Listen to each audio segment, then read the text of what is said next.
Republican Congressman Darrell Issa of the House Judiciary Committee joins me now. You're in California in close contact with your colleagues and making news by saying that you're predicting something completely different will happen with Michael Flynn. Not a sentencing, but what and why? Well, Judge Sullivan has dealt with this before. You might remember that he picked up the Ted Stevens case only to find that prosecutors had violated the late senator's rights, lied, and withheld information.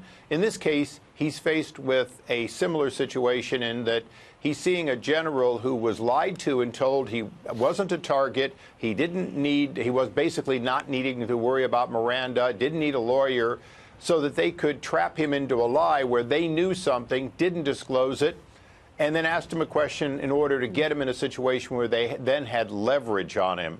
So this kind of misconduct can only be held accountable by a federal judge, and this is a federal judge who goes all the way back through three different presidents, and is a no-nonsense judge. Yeah, it's interesting. How surprised were you to hear James Comey admit that it hadn't been handled correctly with Flynn? Not a bit. They've been playing fast and loose with how do they get the president for a long time. So just let me step in for 1 second. Do you think he said that because he felt like they got busted on this, or was this just something that was a mistake? Well, every once in a while he remembers something, and in this case, he apparently remembered that most White Houses would have said, we're not making these people available. They will all be represented by lawyers. There won't be any such thing as just a harmless question. And that appears to be exactly the problem. They took advantage and continue to take advantage of a president who's making information available in an extraordinary way, very different than President Obama. And in this case, there's a real question of, did they get what they want from Flynn? Well, apparently they did, but they did by trapping him into a lie. Do you feel that James Comey, in the words of Democrat Congressman Hank Johnson of the great state of Georgia, do you think that Republicans are raking James Comey over the coals? That's his quote. Well, I like Hank. He and I served together for a long time. But the fact is that when you have new developments of things such as months and months in which they essentially dragged out dating a 302 long after they were essentially using it, these wrongdoings in front of the FISA court, and Comey is directly involved, there's certainly a reason to make the record complete. What I will say, and I challenge Hank Johnson, as new information comes forward, not to let the new Democratic majority in the House shut down the kind of discovery that is necessary in a free democracy. I mean this with all due respect, and even some of your own colleagues in the House have criticized how this has been handled. Is James Comey better at this than Republicans are? I mean, you've had several bites at the apple. I mean, and 245 times last time either he didn't know or he didn't remember about sometimes basic stuff. I mean, does he have an advantage in any of this that we don't know about? He has a huge advantage. He has the clock.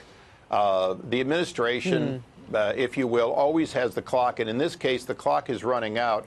So what would normally be 245, I don't remember, 245 demands to the Department of Justice to provide at least some of the information that he says he doesn't remember. There's no time for that. And this Department of Justice, under no real management, continues to withhold information and even cause him to withhold information on those occasions in which he knew something, Harris. What do you mean, no real management? Well, it's very clear that between the time President Trump came into office and now, these U.S. attorneys and the FBI have continued to do whatever they want. It's not just the special prosecutor. You know, Jeff Sessions was a good senator, but he clearly did not take control of the Department of Justice, and they continue to withhold information. A good example is even the Fast and Furious investigation that had already been essentially settled by the court. They dragged their feet for over a year trying not to give us the information. From the House Judiciary Committee? I mean, did you have conversations with him? Say that again. Did you talk with him about this, Jeff Sessions? I did. And, it wasn't an area he was recused, but it was an area in which he allowed the so-called career professionals to continue to not give information that an Obama appointee, Amy Berman Jackson, had told them to give us.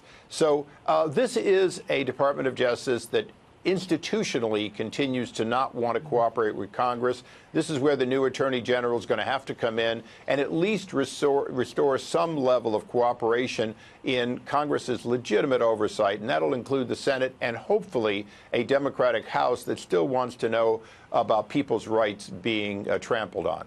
Congressman Issa, I so appreciate your transparency. I ask these questions because it's so late in 2018, and Republicans have had a shot to get to talk with James Comey. Heck, he's called into public radio. He pretty much talks to everybody. So it's a little hard to believe that we've gotten this deep into 2018 without many answers from him. That's why I asked those questions, and I knew you'd be transparent about it. No, it's a fair question, and investigation after investigation by myself, my predecessor, Henry Waxman, and others, you see this slowness that happens, and slowness really is the advantage when you have something that has to be investigated. It doesn't matter what the wrongdoing is.